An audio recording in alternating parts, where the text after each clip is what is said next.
to our 4 for the 4th, and right now we're going to be discussing the sequel trilogy. Yes. 7, 8, and 9. Correct. Now, this started off with The Force Awakens. Yep. What a fun movie. Oh, it was a great reintroduction to the Star Wars franchise in the film format. It really was. After the last Revenge of the Sith came out in the early 2000s, you get The Force Awakens, and it was done by J.J. Abrams, who, I really like a lot of J.J. Abrams' work. Oh, so yeah. when I had heard that he was making The Force Awakens, I was excited about that. And it starts off with a bang. And it is a really fun movie, as you said. That's one of the films that sometimes I get a hankering to watch that specific film. Oh yeah, absolutely. After I like to watch Empire the most, but Force Awakens is right up there in the rotation after that. That was one of the first movies I went and saw in 3D. Yeah, the Real D 3D, and yep. I was so immersed in it, and it was just so fun. I absolutely loved watching that movie.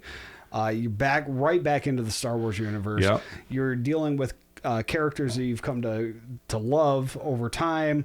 Yep. Han Solo being the central figure, really, of that movie. Right. I mean, it's about 45 minutes till you see Han. Right. It is. But when Han and Chewy come in this, I cheered in the theater. Oh. Chewy. We're home.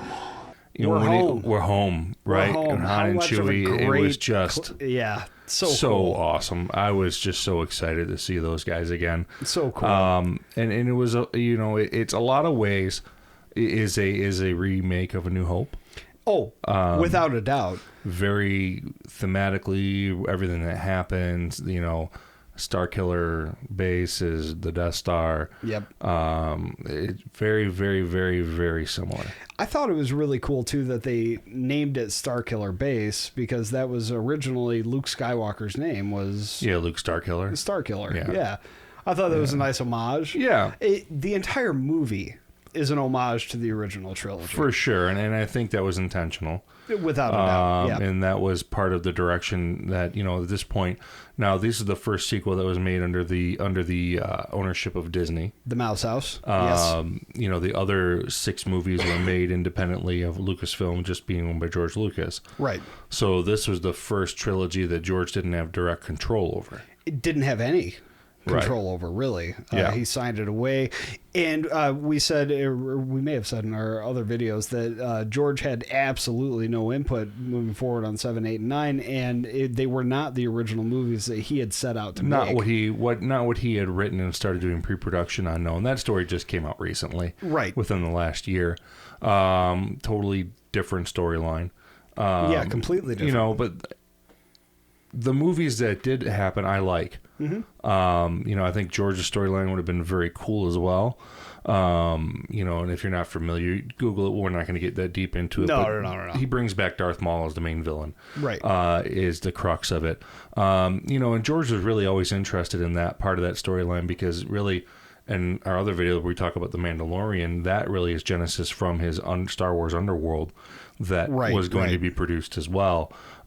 So in Darth Maul, as we found, and we talk about in the other video too, at the end of Solo. So, all those elements were going to culminate, and Disney just went a different route.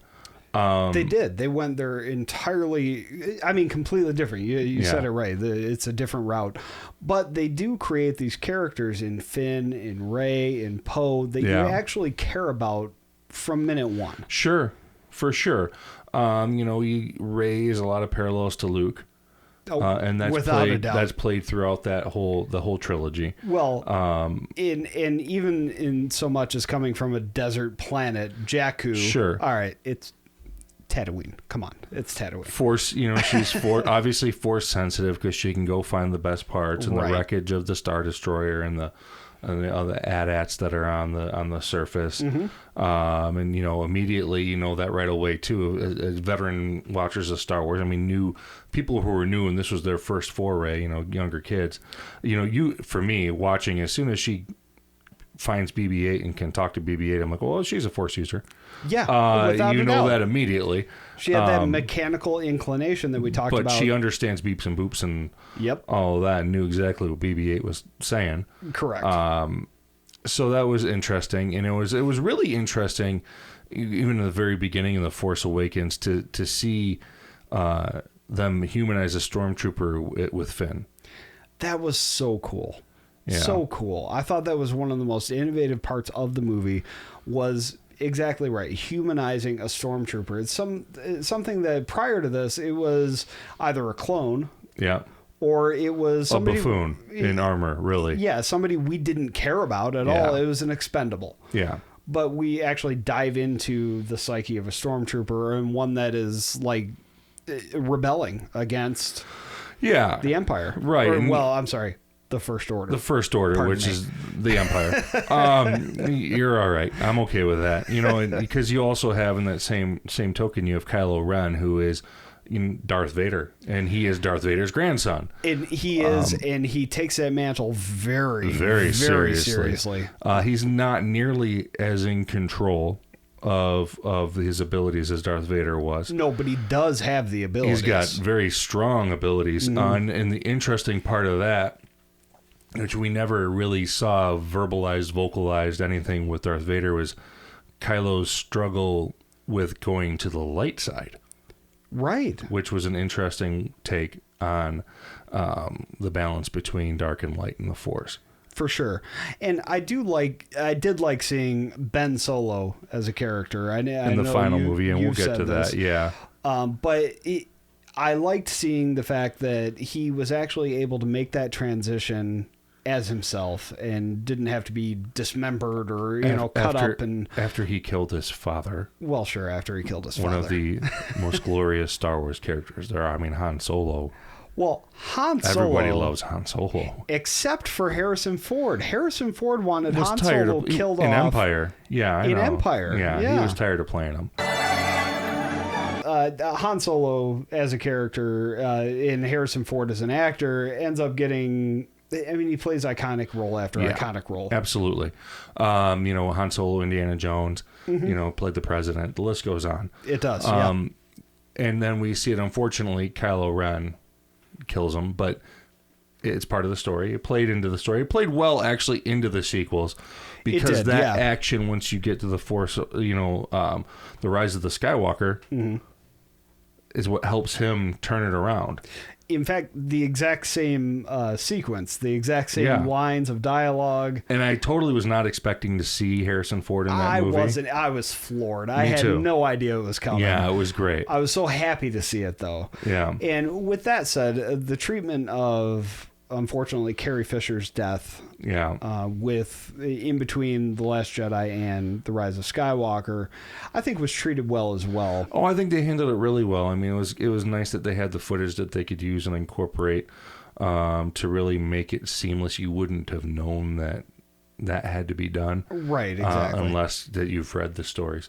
And even before we get into the Rise of the Skywalker, I mean, The Last Jedi is easily the most polarizing Star Wars movie. Without a doubt.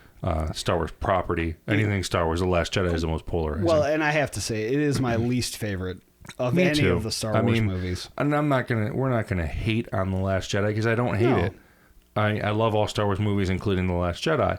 I love The Last Jedi. I'm right there with you. But it is my least favorite of the 9 films. Yes. Agreed.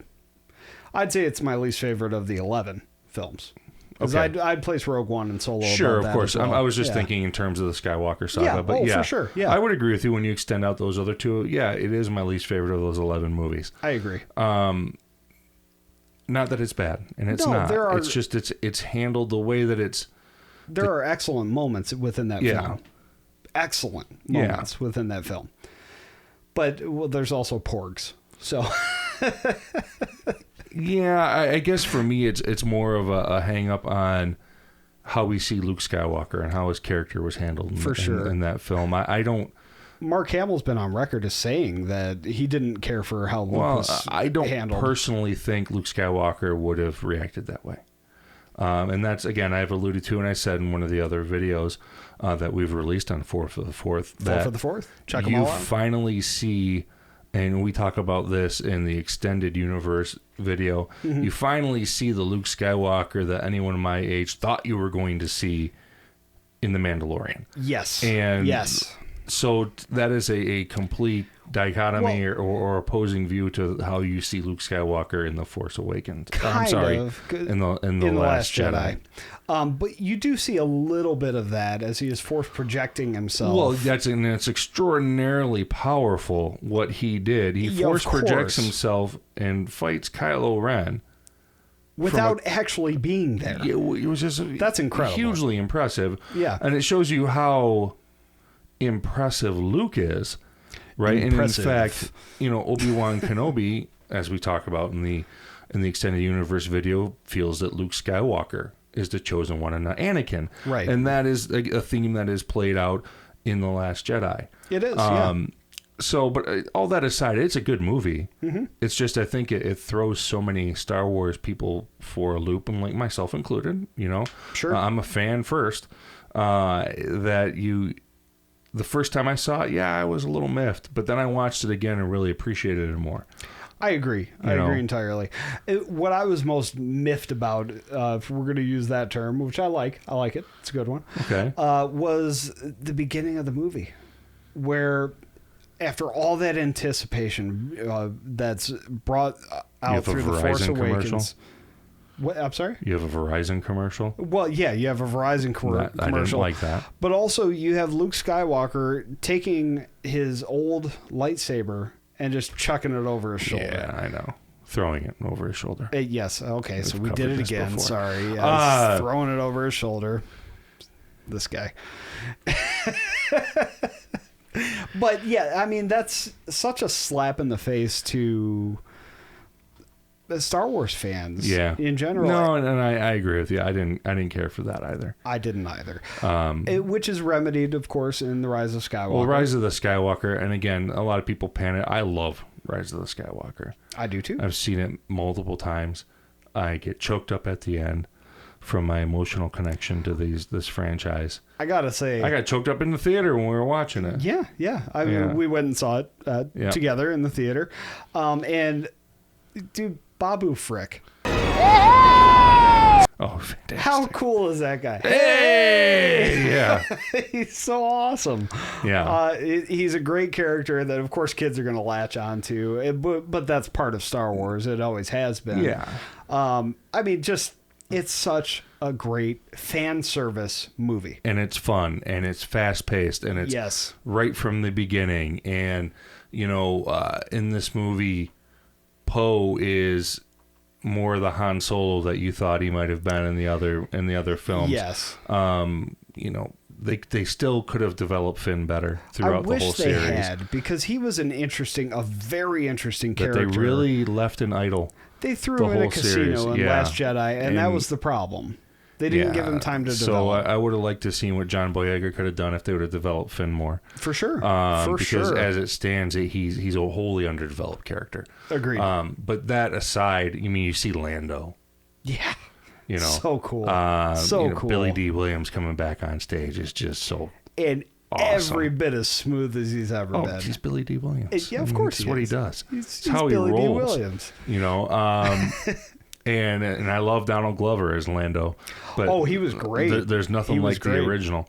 So you get to see that, and then you see Emperor Palpatine is back. Ian McDiarmid is Palpatine in every movie. Yes. Now he is. Yes. I know. And you get to see Ben Solo's redemption. Yes. One of my favorite parts of The Rise of the Skywalker is a very small 2-second part is once he's fighting his old Knights of Ren and he gets the saber from Rey and he just kind of does the bow.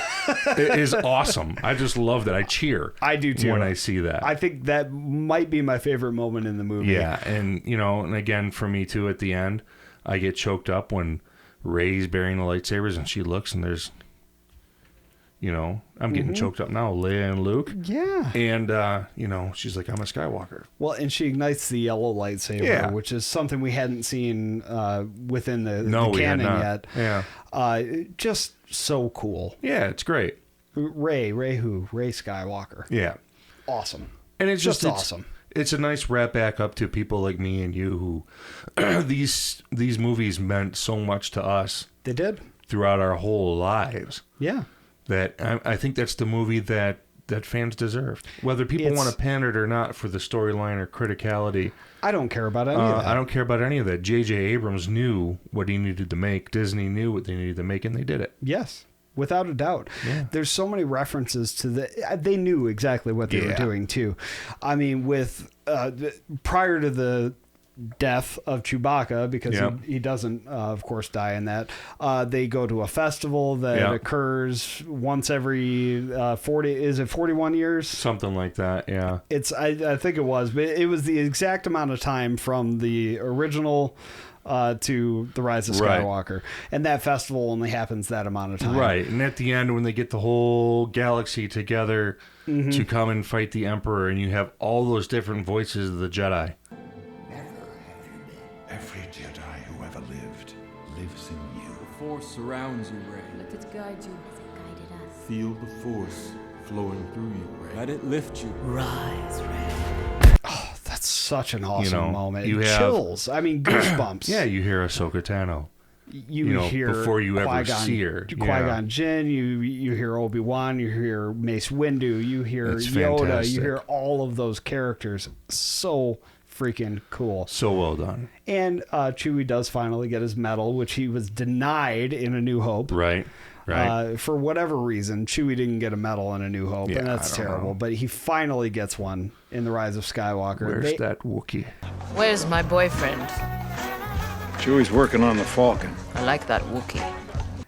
I like that Wookiee. I like that Wookiee. Where's my boyfriend?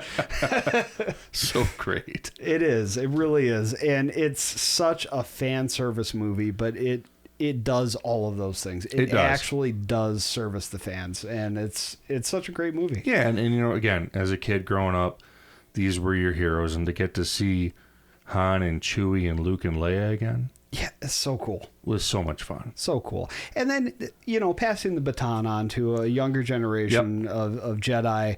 And, I really think if it were allowed to go on, we may see Finn as a Jedi or as Rey's apprentice. It may. You never know.